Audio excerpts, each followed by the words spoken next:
이 말씀으로 하나님께서 우리에게 은혜 주시기를 소망합니다. 오늘은 대강절 몇 번째 주일이라고 했죠? 네 번째? 두 번째 주일입니다. 대강절은 맞아요. 총 몇 주일 동안 하죠? 아까 하연이가 맞아요. 4주간 동안 지키는 절기를 바로 대강절이라고 합니다. 이 대강절에는 크게 두 가지 의미가 담겨 있습니다. 첫 번째 의미, 아까 봤어요, 다? 아빠 설교문을 다 봤어요? 네. 첫 번째, 이 대강절의 의미는 이 땅 가운데 오신 우리 예수님을 우리가 기억하고 기념하는 데 있습니다. 그리고 두 번째는 아직 오지 않으셨으나 다시 이 땅 가운데 오실 우리 예수님을 우리가 기다리는 데 의미가 담겨 있는 겁니다. 이미 오신 예수님을 기억하고 기념하며 그리고 다시 이 땅 가운데 오실 우리 예수님을 바라보며 기다리는 것. 이 의미와 아직 사이에서 우리는 살아가고 있는 거죠. 물론 다시 오실 예수님께서 우리가 언제 오실지, 언제 이 땅 가운데 다시 내려오실지 그 정확한 때와 시기는 알 수가 없습니다. 하지만 분명한 것은 이 땅의 어둠이 점점 깊어져 가고 있다는 것이고 이 땅의 그 어둠이 점점 깊어져 갈수록 우리에게 예수님이 오실 그날은 더욱더 가까워져 오고 있다라는 사실인 거죠. 여러분 2000년 전 예수님께서 처음 이 땅에 오신 그때에도 이 세상의 어둠이 무척이나 깊어진 때였습니다. 특별히 이스라엘 땅은 로마의 지배 가운데 통치 식민지 가운데 그런 식민 통치 가운데 있었습니다. 로마라는 나라는 주전 753년에 발흥하여 정말 오랜 기간 동안 끊임없는 정복 전쟁을 벌였습니다. 그리하여 이스라엘을 포함한 지중해에 있는 수많은 나라들을 자신들의 그 통치 아래 두었죠.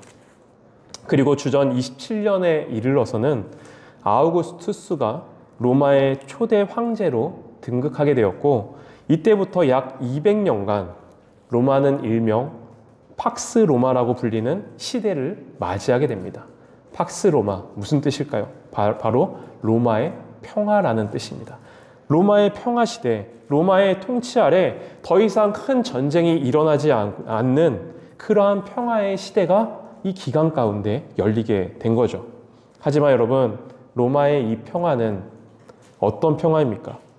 로마의 평화는 군사력을 바탕에 둔 힘의 논리에 의한 평화였습니다. 로마는 자신들의 말을 잘 듣는 사람들은 그냥 두었습니다. 하지만 조금이라도 그 로마의 체제 가운데서 그 체제를 반대하거나 불만을 갖고 반란의 조짐이 있을 때는 군사들을 보내 피해 응징을 하였던 그런 시대였던 거죠. 때문에 그래서 평화로웠던 겁니다. 아니, 평화로워 보였던 거죠. 로마의 무시무시한 힘과 권력, 무자비한 그 앞에서 그 누구도 반란을 꿈꾸거나 불만이 있어도 그 불만을 다 말할 수 없고 표현할 수 없는 그런 시대였습니다. 겉보기에는 평화로워 보이는 그러한 가짜 평화의 시대였던 겁니다. 여러분, 이러한 시대적 분위기 속에서 로마의 통치 아래에 있었던 이스라엘, 그렇다면 이 이스라엘의 종교적 그런 상황은 어땠을까요? 이스라엘의 유대교 성전 체제의 가장 중요한 위치에 있었던 종교 지도자들은 바로 대제사장들이었습니다. 그런데 당시 그 대제사장들을 세울 그 앞에 백성들 앞에 세울 권한이 누구에게 있었는지 아십니까? 바로 로마 황제 아우구스투스였습니다. 여러분, 로마 황제가 이스라엘 땅의 대제사장들을 임명할 때 그렇다면 어떤 기준을 갖고 임명했을까요? 자신들의 체제에 협력을 잘하는 사람들, 자신들에게 잘하는 사람들을 골라서 뽑았습니다. 그러니 출세를 꿈꾸는 종교인들이 로마 황제에게 잘 보여 그 정치적 힘을 얻어 그 자리에 올라갔고, 그런 이들이 대제사장 자리에서 이스라엘 백성들 앞에서 종교적 지도자로서의 그 역할을 감당하게 되었던 거죠. 여러분, 예수님께서 태어날 당시 이스라엘은 이렇게 시대적으로나 종교적으로나 어두운 상황 가운데 있었던 겁니다. 나라는 식민 통치 가운데 어려움을 겪고 있고, 그 안에서 백성들을 영적으로 잘 이끌어가야 할 종교 지도자들은 자신들의 기득권만을 지켜내는데 혈안이 되어 있던 그런 시대였던 거죠.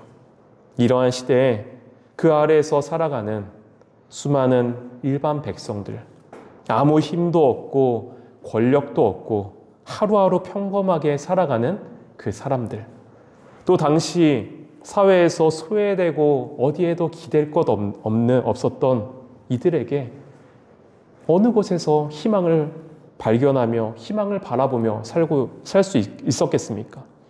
그들에게 보여지는 건 캄캄한 어둠뿐이었고, 그 어둠 가운데서 어디로 가야 할지 알 수 없는 그러한 삶의 자리 가운데서 살아가고 있던 거죠. 여러분, 이런 상황 가운데 바로 우리 예수님께서 오신 겁니다. 그리고 오늘 이 예수님의 오심에 대해 사가랴가 이렇게 노래합니다. 이로써 돋는 해가 위로부터 우리에게 임하여 어둠과 죽음의 그늘에 앉은 자에게 비치고 우리 발을 평강의 길로 인도하시리로다.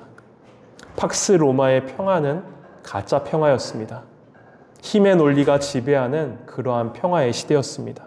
하지만 우리 주님은 힘의 논리가 지배하고 있는 이 가짜 평화의 세상 가운데 우리를 진짜 평화의 길로 인도하시기 위해 이 땅 가운데 내려오신 거죠. 지난 한 주간 우리나라에서 일어났던 여러 일들을 아마 잘 아시리라 생각합니다. 저는 사실 생전 경험해 보지 못했던 그런 일이었습니다. 영화에서나 볼 수 있을 법한 그런 일이었죠. 그런데 그런 일들이 2024년을 살아가는 우리 대한민국에서 현실로 일어나게 된 것입니다. 자신의 뜻에 동조하지 않는 이들을 적으로 규정하며 힘으로 제압하려 하고 국민들을 향해 총구를 겨누는 그러한 모습을 우리의 눈으로 현실로 마주하게 된 거죠. 또 그러한 불법적 행동 가운데 국민들을 위하여 국민들을 먼저 생각해야 될 그러한 사람들이 오직 자신들의 기득권만을 지키기 위해 발버둥치며 그것만을 따르는 그러한 모습들을 보며 참담함을 느끼기도 했습니다. 이런 한 주간의 일련의 일들을 경험하는 가운데 오늘 예배를 준비하고 또 오늘 말씀을 묵상하게 되었는데요. 예수님께서 태어나실 당시의 그 사회적 모습과 오늘날 우리 대한민국의 모습이 많이 오버랩되었습니다. 여러분, 그렇습니다. 예수님이 태어나신 지 2000년 전이나 지금이나 이 세상은 힘의 논리가 지배하고 있는 세상입니다. 우리 인간이 가진 죄성 자체가 그렇습니다. 우리 인간이 가진 죄성은 더 큰 힘을 갖기를 원합니다. 여러분, 아담과 하와, 그들의 죄의 시작이 어디에서부터였습니까? 나도 하나님과 같이 되고 싶다.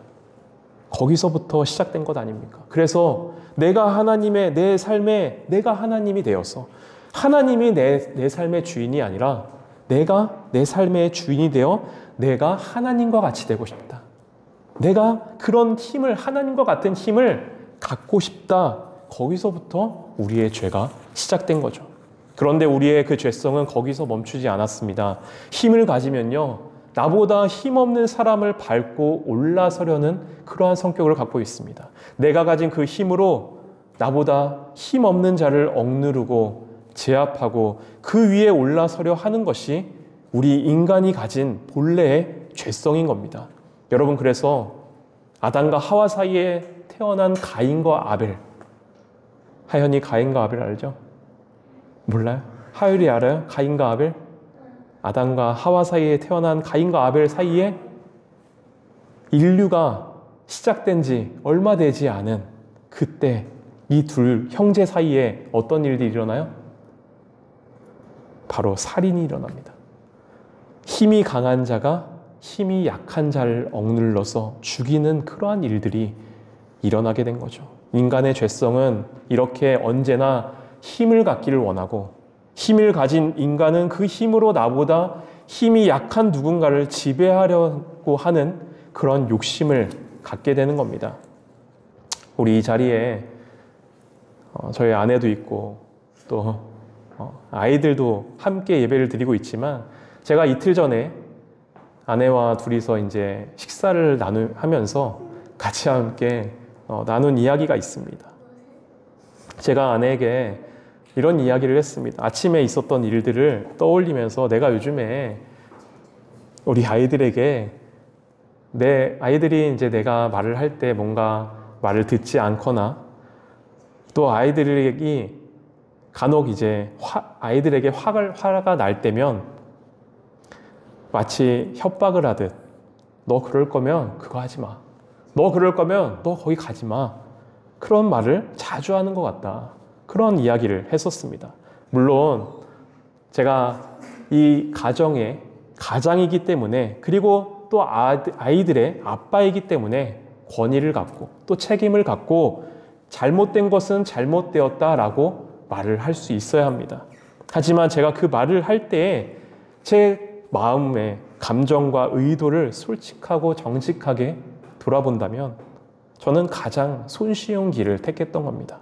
내가 가진 힘으로 아이들의 어떠한 선택이나 아이들의 마음을 쉽게 무시하고 쉽게 내 뜻대로 꺾기 위한 그런 마음을 갖고 그렇게 이야기했던 거죠.